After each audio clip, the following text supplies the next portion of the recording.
plaintiff, CYNDI MEADORS, dated and lived with the defendant. But she claims after she found a provocative message in his phone from another woman, the defendant became violent and she was forced to hide in a closet. She's suing her ex today for unpaid loans. Defendant Jason Wright insists CYNDI is the one who became aggressive.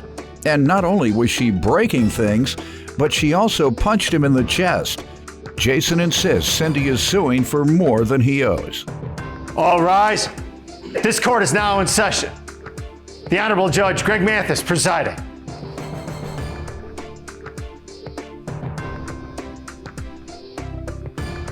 You may now be seated. Start with you. Okay, Your Honor. So Jason and I reconnected in 2019. It seems he had really changed from the first time we briefly dated in 2014. He was stable, had finished school, and, he just kind of had his life together. We started seeing each other and things were getting serious, so much so that he decided to move to Texas with me. We got to Texas. I worked a lot up until COVID shut everything down, and that's when I learned Jason really wasn't who I thought he was. On the night How long did you all stay together before moving out of town? We probably started dating around, I think, like August or September, and then we moved in January of 2020 to Texas. Okay, 4 months. Yeah. Okay. Why you like that? Doesn't matter. Yeah, it does matter now. You're bringing it to me. We're not getting any younger. I'm like you. I wish it didn't matter either. That way you wouldn't be here. You run off with a man you've been dating for 4 months, move him out of town, and then here you are with me. All right. So how did it go after you moved a man out of town with you? And you're not the only one to do that. I have relatives that have done that and it hasn't worked. But how did it go? You said something happened the first month or something? No, so it wasn't until it was the night of 4th of July. He was out on the lake at the party cove. I saw a provocative message come through on his phone from a little D. So I was like, who's this little D? I called her immediately, and she said she had no idea about me. And she told me that they messed around a few days prior and tried to sleep with her. So while I was on the phone with her, he comes rolling in. I'm upset. I feel heartbroken. I confronted him. He denied it, called me crazy, laughed in my face. Not gonna lie, I went upstairs. I took his clothes, started throwing him downstairs in the living room and told him to sleep down there. So he was mad. I threw his clothes downstairs. He came up, demanding I leave. I was sitting on the bed. He yanks the mattress out. I fall onto the floor. I hit my head on the dresser. So I was kind of scared. I went and ran it and hid in the closet. And he dragged my mattress out and put it on top of my car. So my son didn't know what was going on. So he called my mom. My mom said, call the police. And so the police show up because Jason had cut me out of the condo deal, put it in his name only. The police told me I had to leave in the middle of the night with my son. Following Thursday, I got the last of my things. Jason promised he would make things right and pay me back, but he would have to make payments. So, Your Honor, I loaned him over $5,000 for basically for the condo. And this is after he did all these things to you, or before?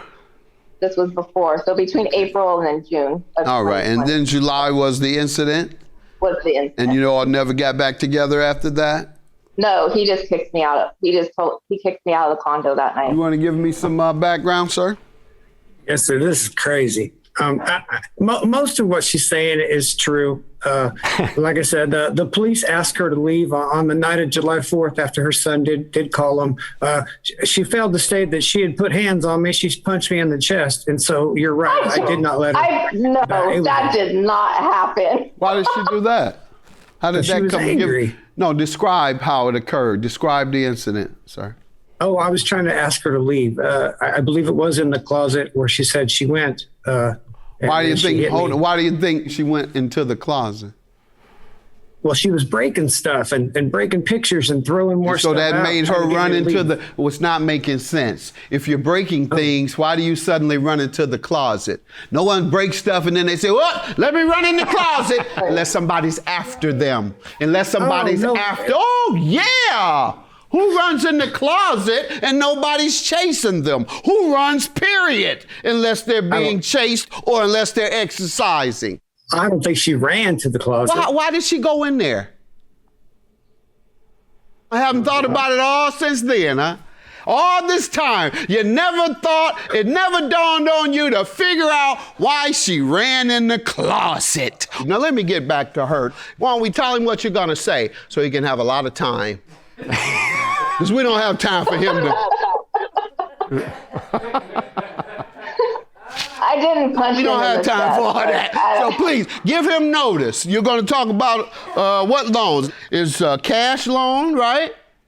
So yeah, Of if you'll $1,000. please Think turn to about page- that. Hold on. Be quiet. We can't interrupt him. He got to think. Back wall cabinet. Think about that. Your clothes, granite countertop, and garbage disposal. Go ahead, ma'am. So yeah, so Jason would admit over the phone that he owed me the money, but he ignored my text. Tell me how the loans came about. Oh, I'm sorry. For the condo, I gave him the cash loan on 427. That was for the island kitchen cabinet. And then on 518, I gave him, I paid for $2,142.72 for the back wall cabinet.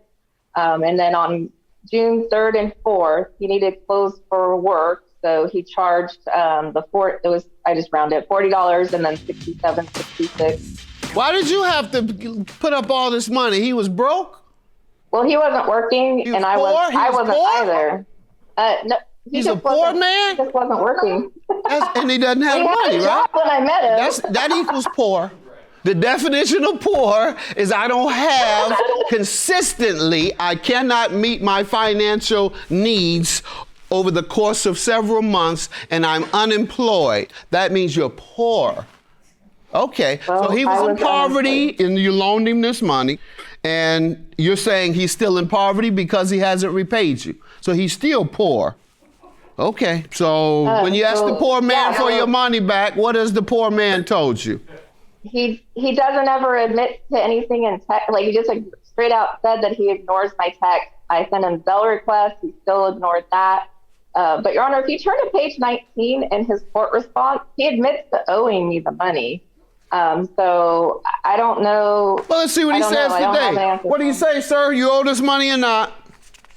Sir, I do owe her something. I don't owe her the full amount that she claims. Okay, well, but she I will knows. admit. She says it's $5,000. She knows how much it is.